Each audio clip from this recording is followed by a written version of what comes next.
Welcome back to Nader's Game Picks, ladies and gentlemen. Week 7 in the books. Quick recap. 8 games right, 7 games wrong out of the 15 matchups, 8-7. Overall record of 60-48. Let's break down some of the games real quick. My upset alert, the Cardinals over the Packers. Cardinals came up short. They were leading in the game, and then they lost in the end. They lost with a score of 23-27. A couple other games I got wrong. The Bengals on Thursday Night Football. I've gotten a lot of these Thursday night games wrong in the last couple of days. The Bengals took care of business at home. A handful of home teams came out on top, and we're going to see how it turns out in Week 8. More teams on bye in Week 8, and without further ado, let's go ahead and get seeing who's playing, who's matched up. We all start with Thursday Night Football, and then we'll come on to our Sunday slate of games. Nader's Game Picks right here.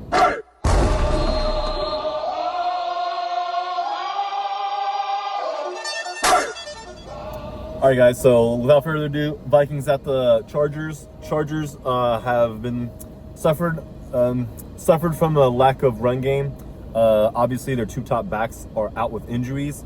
Justin Herbert last week lost to the Colts by 14 points. Justin Herbert threw the ball 56 times, so that's quite a lot of times to drop back. I believe Justin Herbert was the leading rusher as well. Against the Vikings offense, a Vikings defense that had some struggles against Philadelphia through the air. So Justin Herbert can take advantage of this defense through the air. That's if the Chargers offensive line holds up against the Vikings pass rush. And for the Vikings, I think J.J. McCarthy is still nursing that ankle sprain, that injury he sustained in Week 2. Carson Wentz has been starting in his place. Carson Wentz has that game against Philadelphia. They were at home. They lost by 6 points. Let the game slip away. I think they committed 3 turnovers. Carson Wentz threw for 2 interceptions. 1 got returned back for a touchdown. That can happen. Chargers defense that has started the year pretty good, and the last 3 games they've kind of been out of character. So maybe this is a chance for Carson Wentz to come back and redeem himself and get into a groove. But I don't see that happening. I don't think Carson Wentz is going to have that success. I think the Chargers at home will be able to take care of business here. This could be honestly a toss-up, but I think the Chargers take care of business at home with a score of 27-24. Moving on now to the Sunday slate of games. No games overseas in Europe this week. We have the Dolphins at the Falcons Sunday. I know last week I was talking about the hour change. That wasn't the case. I was just reading the Central Time times and thought that was the Eastern Time. As usual, I mentioned the Eastern Time, 1 p.m. Eastern Time, kickoff time for this game. Dolphins at the Falcons. Falcons had a setback on Sunday Night Football on the road against San Francisco, a team that's riddled by injuries, but well coached, playing well, and they grounded the Falcons. The Falcons wanted to run the ball. They couldn't really get much going here. Now with an opponent with the Dolphins coming into town, not playing very well, kind of disjointed, and they got the Falcons, well, very disjointed, and they got the Falcons at home. This has got to be a bounce back game for them. Got to be a big bounce back game for them. I think Tyler Algier and Bijan Robinson get involved. Michael Penix to get him with the run game going, sets up play action for Penix. He can find his targets. And if the Dolphins, if anything, this might hurt their draft position. And I think they might clean house, especially if they lose this game by more than double-digit points. I think the Falcons win at home with a score of 25-13. The Dolphins dropped the game last week to the Browns over 20 points through throwing 3 interceptions. Bears at the Ravens. The Ravens are coming off of a bye week. The Ravens are 1-5. I believe they get Lamar Jackson back healthy to play this game against the Bears. The Bears have won 4 games in a row, and despite their 4-game win streak, Caleb Williams hasn't played as well the last couple of games. The running game of the Bears with DeAndre Swift has really excelled, and this has helped the Bears control the clock on offense. It's going to be critical here against the Ravens team that wants Lamar Jackson come out, and they're probably not going to run the ball with him as much. Maybe they're going to look to get him in a passing groove. They still have injuries riddled on this defense. This defense played better in the week before the bye against the Rams team. But they're gonna a lot more has have to be asked for them. They have to stop the run, and they have to be able to neutralize some of these weapons on the Bears offense. They got Colson Loveland, Cole Kmet, Rome Odunze, DJ Moore, and Luther Burden III. So I think the Bears have a chance here, but I do think the Ravens are looking at this as like, hey, do we want to get back into the race to win our division? Yes or no? And I think with Lamar Jackson back in the driver's seat, I think most of his team is going to rally and feel the same way. So I think the Ravens come out with a win here, a score of 34-30. Bills at the Panthers. Now the Panthers won last weekend against the Jets. Really physical up front. They want to run the ball. They want to pound the rock. And I think against the Bills team that lost to the Falcons, and Bills are also coming off of a bye, on the road against a tough opponent, I think the Bills up front, they got pushed around that outside zone scheme against the Falcons, and the week before, the Patriots ran at them a little bit too. I think the Panthers want to, they want to get physical up front, but I think the Bills have the tools necessary up front. Ed Oliver, one of the best interior D linemen in the AFC. And this D-line, has gotten scrutinized in the last couple of weeks in their losses. The defense have given up plays. There's rumors that they are looking to trade for receiver and corner help. But I think their front seven can do a good job here against the Panthers. I think the Panthers want to run. And I think if they make the Panthers go one-dimensional to where they have to pass the ball, that'll favor Buffalo. And I think they are able to do that here. Panthers are also a pretty good, they're starting to show themselves like, hey, we're no joke. This will be a big game for the Panthers to show that they can contend with these contending teams, especially on the AFC side, with the Bills coming into town. I can see it being a dogfight, and I can see, in the end, I can just see that it's going to be tough for Bryce Young to make most of the plays here if the running game can't get enough going and keep the ball out of Josh Allen and Buffalo's offense hands. So I think the Panthers fall short. I think the Bills win on the road of a score of 24-19. Jets at the Bengals. That trade now is not looking so bad. Traded for Joe Flacco from the Browns, and they want to try to get back into the AFC North race. They're actually right there. I think they're second. They're second in that division, and the Steelers lost last week. So they beat the Steelers last week, and this is going to be a good chance for them to get back to 500. The Jets, the only winless team left, have issues at quarterback. They're also they're out in that fire sale discussion. Before the trade deadline, are they looking to give away their pieces? They do have Quincy Williams, their linebacker, returning back from injury, so that may give them a boost. But I do think the Bengals here are confident in Joe Flacco. Even if they did actually run the ball pretty well, but if they can't establish a run, I'm confident that this team will just drop back and pass it to their top two wideouts as much as they possibly can. I think T. Higgins is one of the most physical receivers in the game. Last week, he literally just bullied Darius Slay. A former All-Pro corner, but then again, T. Higgins, big physical guy. I mean, off the line of scrimmage, a receiver can literally push you off. That's not a penalty unless it's down the field. So I think the Bengals have a good opportunity here. They're at home. I think they beat the Jets with a score of 28-20. 49ers at the Texans. 49ers won at home last week. They have a record of 5-2. Texans coming off a bye, lost at Seattle, a game they. Seattle had 4 turnovers to the Texans 1, and the Texans were lost by 8 points, I believe. So kind of disappointing. There's questions about the offensive coordinator for the Texans needing to make a change. I think C.J. Stroud has to play better as well. This run game hasn't, with Woody Marks, the rookie, has been pretty good, and even in the receiving game, he's playing his tail off.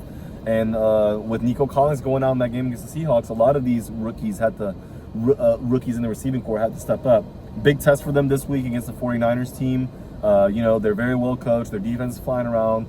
Definitely a different defense from last year, now with Robert Saleh back in a familiar territory. I think the 49ers on the road here get the win over the Texans, the score of 17-16. Browns at the Patriots. The Browns coming off a big win. Their rookie running back, Quinshon Judkins. The week before, they had only carried the ball, I believe, 10 times, 12 or 10 times. This time they gave him the ball 25 times for 84 yards, 3 touchdowns. No reason why they shouldn't do that against the Patriots, as they are also coming into their own. Drake May is playing at a underrated, honestly, MVP caliber campaign of a year, as he has been. His completion percentage is top 3 in the NFL right now. They're at home.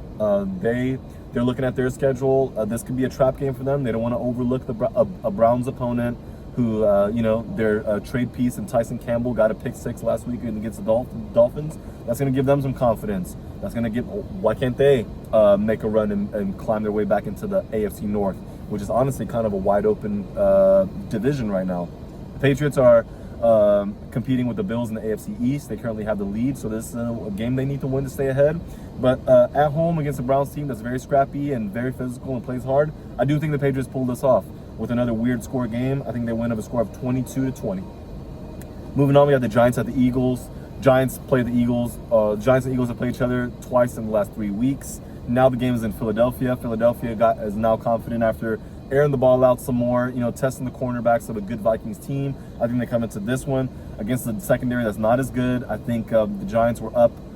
They were up 26-8 late in the fourth quarter. In the fourth quarter, and then lose the game by 1 point against the Broncos team that just started airing the ball out. Taking advantage of bad corner play. I think Deonte Banks, I don't see him playing confident at all. Drew Phillips got nicked up. So this is going to be tough for the Giants, especially after an emotional roller coaster of a match of a game that they could have pulled off the upset and beat the Broncos in Denver. Now they got to go to Philadelphia, a division rival, which they beat at home, and now they want to, a game which Jalen Carter also didn't play, and he's going to be playing in this game. And yes, Jalen Carter is one of the better interior D linemen in all of the NFL. So I think the Eagles take care of business. I think Jalen Hurts, he will have some pass rush, but then again, he's good at avoiding it. If he gets the ball out quick, and this offensive line of the Eagles is very good at pass protecting. It's going to be interesting to see if they can get Saquon Barkley running, though. But I do think they win with a score of 31-14 over the Giants. Now, to our 4:05 Eastern Time slate games, and to our mid-afternoon, midday games. This is my upset alert of the week. Upset alert of the week, a divisional game, Buccaneers at the Saints. The Buccaneers fell short on Monday Night Football to the Lions on the road. Actually lost Mike Evans now. He just returned that game against the Lions from a hamstring.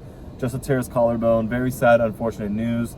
This will definitely, even if he returns for the last 2 to 3 games of the year, it'll be impossible for him to make it to 1,000 yards, which will break his streak of 11 straight seasons of 1,000 yards, the only other receiver in that ballpark to do that was Jerry Rice, Mike Evans and Jerry Rice.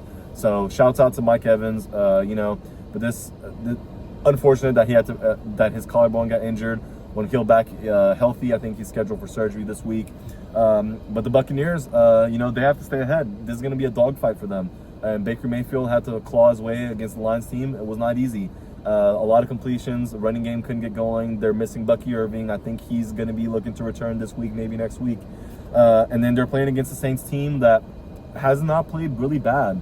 Obviously, defensively, they've given up a lot of rushing yards. I think Spencer Rattler's been efficient. Last week against the Bears, he did throw 2 interceptions, but also 2 touchdowns to Chris Olave, who has been in trade rumors. Maybe Olave is taking some offense to that and saying, hey, I'm an elite receiver in this league, and I'm going to prove it, especially against a division rival in the Buccaneers. So I think this will be an interesting game to watch. Upset alert on this one. I think the Saints at home in the Big Easy, the fans will get loud, especially against a division opponent. I think they come out with a win here. My upset alert of the week, Saints over the Buccaneers at home, 28-26. This game coming up right here, as you guys know, I am a Cowboys fan. I try to be objective on this channel. The Cowboys at the Broncos. Cowboys have not beat the Broncos since 1995. 7 straight games. The last seven matchups they've met, the Broncos have won. I started watching football in 2008, and I've seen them the Cowboys play the Broncos 4 times. Not once have they won. So I think the Broncos here, obviously they come off of a win, crazy comeback against the Giants, another NFC East team that went on the road. And now comes the number 1 offense in the league. The Dallas Cowboys are going at the Denver Broncos. Cowboys had a much better showing out on defense against the division opponent last week, put up 44 points, held the lowest total so far this year, held the team to 22. Obviously, is not great. It's not even average. It's below average. It's almost bad. But they made some changes. They played more man coverage. They made some switch-ups on the lineup, more snap counts to younger players on the front 7, and I think it paid off for them. Against the Broncos team that has been inconsistent, they had a chance to beat the Colts. The Indianapolis Colts, that's now a 6-1 team. The Broncos had a chance to win that game, and they kind of, you can make the case it was coaching. You can make the case it was poor execution on the players' behalf. But Bo Nix has been inconsistent. Now, this will be a game where I think he can find some of his groove back. The Cowboys' pass rush kind of came alive a little bit last week, and that's not been consistent for them, but maybe that's something they're going to look to be improve on. Obviously, Denver always has a home field advantage and the mile-high altitude. No excuse for the teams visiting. This is going to be a barn burner of a match. Cowboys team against the Broncos team. History here. But then again, Sean Payton, very fiery coach. He has no problem getting in the face of his play caller. It's going to make him play. This team is going to play very high motor, and this defense, one of the top 5, not the best showing last week, but still a top 5 defense against the pass and against the run. So now they're going to get the number 1 offense coming into town. So it'll be a great matchup, a great test for both teams to see. And I think the team that eats the most clock in this one, I think the team that controls the ball, the time of possession, will be in best position to come out with the win here. And I think that's going to be the Dallas Cowboys. I really think that's going to be the Cowboys, and this game will really make a lot of fans of either team. This game is going to determine a lot for each fan base of these two teams. This game is going to determine a lot. So be sure to tune into this game. There's going to be a lot of eyes on this game, a lot of talk coming out of this game, and a lot going in. I'm excited. I've been excited. This has been honestly the game I circled when I saw the schedule come out, and I knew we were going to play. I knew the Cowboys were going to play the AFC West. AFC West play the NFC East. So I'm excited for this game, guys. My score prediction: Cowboys on the road against a good Broncos team, 34-29. I would truly believe it's going to come down to the last play of the game. So yeah, when that day comes, I'll be a lot more nerve-wracked than I am now. Moving on, we got the Titans at the Colts, divisional matchup. Second time these two teams have played this year. Colts came off with a big win in Tennessee. Now the Titans, with the interim head coach, have to come into Lucas Oil Stadium in Indianapolis. It's going to be rough. I think the Colts defensive pass rush, this is going to be a game where they can find their, lick their chops. If they get a lead early, obviously the offensive player of the year candidate, Jonathan Taylor, on that sideline. On the offense, Daniel Jones playing very efficient. It's going to be tough for the Titans to get something going. They need to protect Cam Ward first and foremost and try to give him something a foundation, a run game to build off of. This team has a long way to go, and I think it's not going to be easy coming into the house of probably the best team in the AFC currently. Titans at the Colts. I think the Colts win at home and score 41-13. Sunday Night Football, other than the Cowboys-Broncos matchup, this is probably the most sought-after matchup. It's going to be the Packers at the Steelers. So the Steelers, Aaron Rodgers, former Packers quarterback, not quite the homecoming story because he's not going at Green Bay. Green Bay is coming to Pittsburgh. And these two teams, usually when they meet, they put up points against each other. So I'm expecting a pretty high-scoring game, fast-paced. You got the Packers 4-1-1. They've already had their bye week. Steelers have had their bye week. So both these two teams should be healthy. I think the Packers on the road here. I think if the Steelers can get Jordan Love under duress, it's going to be a long day for the Packers. But I know the Packers watched that Thursday night game. They see how they can take advantage of the Steelers going man-to-man. The Packers have a wide variety of different type of receivers with different skills that they can utilize here. It all depends on how Jordan Love wants to pick his poison. Obviously, Tucker Kraft there is going to be a little harder to guard too. But I think the Steelers are up for it. They're definitely going to have to get that bad taste out their mouth with a division rival coming in or going at a division rival, losing late in that game. I think the Steelers come out here and rebound. It's going to be a tough one. The Packers are no joke. Good defense as well. And I think they're going to have to do it by keeping Aaron Rodgers clean. Obviously, when Rodgers rolls around the pocket, you don't want him to try to create too much on his own. You got to try to get a run game going too against this Packers defense. Keep the ball away from the Packers. Don't put your defense out there too much. And I think that's going to be the winning formula for the Steelers, who also have to have this win, as the rest of the AFC North is they're going to climb back into that race now. So I think the Steelers win at home with a score of 32-24. And finally, Monday Night Football, the Commanders. Without Jaden Daniels, he suffered a hamstring injury against the Cowboys last week. I'm hoping he recovers. Obviously, your health is the most important thing.